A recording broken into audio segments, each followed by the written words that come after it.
അമേരിക്കയിലെ US citizenship and immigration services 2027 സാമ്പത്തിക വർഷത്തേക്കുള്ള H-1B വിസ കാപ്പിനായുള്ള രജിസ്ട്രേഷൻ ആരംഭിക്കുന്നതായി അറിയിച്ചിട്ടുണ്ട്. 2026 മാർച്ച് 4 ഉച്ചയ്ക്ക് ശേഷം രജിസ്ട്രേഷൻ തുടങ്ങും. 2026 മാർച്ച് 19 ഉച്ചയ്ക്ക് ശേഷം ഇത് അവസാനിക്കും.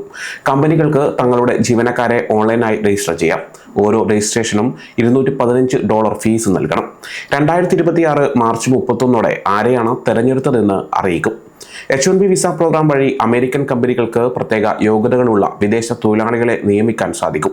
2027 സാമ്പത്തിക വർഷത്തിൽ തിരഞ്ഞെടുത്ത രജിസ്ട്രേഷനുകൾ ഉള്ളവർക്ക് മാത്രമേ H-1B പെറ്റീഷനുകൾ ഫയൽ ചെയ്യാൻ കഴിയൂ. ഇതിൽ ഉയർന്ന ബിരുദമുള്ളവർക്കുള്ള പ്രത്യേക ഇളവുകളും ഉൾപ്പെടുന്നുണ്ട്. എല്ലാ രജിസ്ട്രേഷനുകളും USCIS ഓൺലൈൻ അക്കൗണ്ട് വഴിയാണ് സമർപ്പിക്കേണ്ടത്. ഇതുവരെ അക്കൗണ്ട് ഇല്ലാത്ത കമ്പനികൾക്ക് പുതിയ അക്കൗണ്ട് ഉണ്ടാക്കണം. നിയമപരമായ പ്രതിനിധികൾക്ക് അവരുടെ ക്ലയന്റുകളെ എപ്പോൾ വേണമെങ്കിലും ചേർക്കാം. എന്നാൽ ജീവനക്കാരുടെ വിവരങ്ങളും പണവും അടക്കുന്നത് മാർച്ച് 4 രജിസ്ട്രേഷൻ തുടങ്ങുമ്പോൾ മാത്രമേ സാധിക്കൂ. രജിസ്ട്രേഷൻ സമയം അവസാനിച്ച ശേഷം USCIS തെരഞ്ഞെടുപ്പ് നടത്തും. തെരഞ്ഞെടുത്ത രജിസ്ട്രേഷനുകളുള്ള കമ്പനികൾക്കും പ്രതിനിധികൾക്കും അവരുടെ ഓൺലൈൻ അക്കൗണ്ടുകളിൽ അറിയിപ്പ് ലഭിക്കും. തിരഞ്ഞെടുത്ത രജിസ്ട്രേഷനുകൾക്ക് മാത്രമേ പെറ്റീഷൻ ഫയൽ ചെയ്യാൻ അവസരം ലഭിക്കൂ.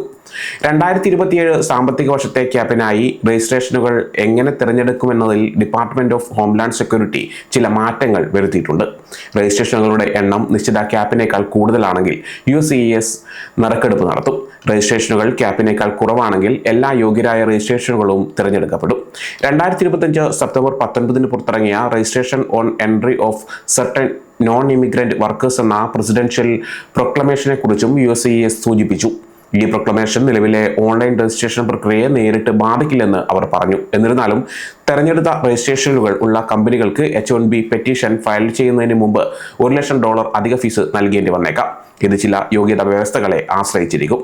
ഓൺലൈൻ രജിസ്ട്രേഷൻ പ്രക്രിയയെക്കുറിച്ചുള്ള കൂടുതൽ വിശദാംശങ്ങൾ രജിസ്ട്രേഷൻ തുടങ്ങുന്നതിന് മുമ്പ് പങ്കുവെക്കുമെന്ന് USCIS അറിയിച്ചിട്ടുണ്ട്. ഈ മാറ്റങ്ങൾ അമേരിക്കയിലേക്ക് ജോലിക്ക് വരാൻ ആഗ്രഹിക്കുന്ന പലർക്കും പ്രധാനപ്പെട്ടതാണ്. അതിനാൽ യോഗ്യരായവർ ഈ തീയതികൾ ശ്രദ്ധിക്കുകയും കൃത്യസമയത്ത് രജിസ്റ്റർ ചെയ്യുകയും ചെയ്യേണ്ടത് അത്യാവശ്യമാണ്.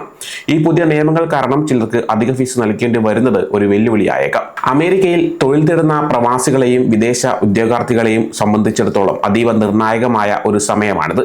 2027 സാമ്പത്തിക വർഷത്തേക്കുള്ള H-1B വിസ രജിസ്ട്രേഷൻ നടപടികൾ കൂടുതൽ കൃത്യതയോടെയും മാറ്റങ്ങളോടെയുമാണ് USCIS അവതരിപ്പിക്കുന്നത്. പ്രസിഡൻഷ്യൽ പ്രൊക്ലമേഷൻ പ്രകാരമുള്ള അധിക ഫീസ് പുതിയ തെരഞ്ഞെടുപ്പ് രീതികളും ഉദ്യോഗാർത്ഥികൾക്കും കമ്പനികൾക്കും ഒരുപോലെ വെല്ലുവിളിയാകാൻ സാധ്യതയുണ്ട്. എന്നിരുന്നാലും നിശ്ചിത സമയപരിധിക്കുള്ളിൽ തന്നെ രജിസ്ട്രേഷൻ പൂർത്തിയാക്കുകയും നിയമപരമായ നിബന്ധനകൾ കൃത്യമായി പാലിക്കുകയും ചെയ്യുക എന്നതാണ് വിജയകരമായ വിസ നടപടികൾക്ക് അത്യാവശ്യം. അമേരിക്കൻ സ്വപ്നം കാണുന്നവർക്ക് ഈ വർഷത്തെ മാറ്റങ്ങൾ വലിയ അവസരങ്ങളും ഒപ്പം പുതിയ പരീക്ഷണങ്ങളും നൽകുന്നു എന്ന് വ്യക്തം.